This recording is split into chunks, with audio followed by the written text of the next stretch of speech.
एक बार की बात है, किसी शहर में एक बड़े से पेड़ पर एक पक्षी रहता था जिसका नाम था सिंदूक। सबसे चौंकाने वाली बात यह थी कि उस पक्षी का मल सोने में बदल जाता था। यह बात किसी को भी नहीं पता थी।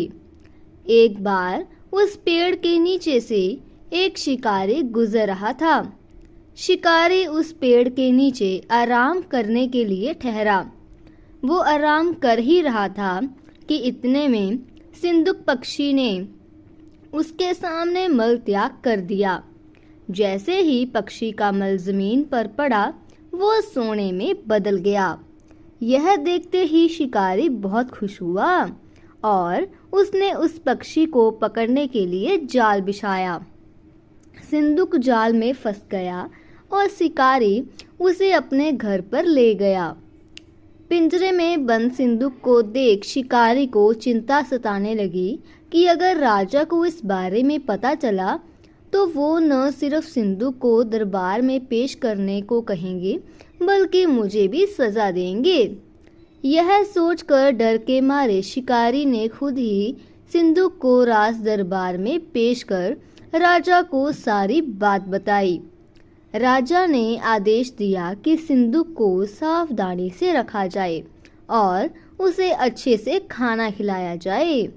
यह सब सुनने के बाद मंत्री ने राजा को कहा, आप इस बेवकूफ शिकारी की बात पर भरोसा मत कीजिए। कभी ऐसा होता है क्या कि कोई पक्षी सोने का मल त्याग करे? इसलिए अच्छा होगा कि इसे आजाद करने का आदेश दें। मंत्री की बात सुनकर राजा ने चिड़िया को आजाद करने का आदेश दिया। सिंदूक उड़ते उड़ते राजा के दरवाजे पर सोने का मल त्याग करके गया। यह देखते ही राजा ने मंत्रियों को उसे पकड़ने का आदेश दिया, लेकिन तब तक वो पक्षी दूर उड़ चुका था। उड़ते उड़ते सिंदूक कह गया, मैं बेवकूफ था जो शिकारी के सामने मल त्याग किया। शिकारी बेवकूफ था जो मुझे राजा के पास ले गया। राजा बेवकूफ था जो मंत्री की बात में आ गया। सभी बेवकूफ एक जगह ही है।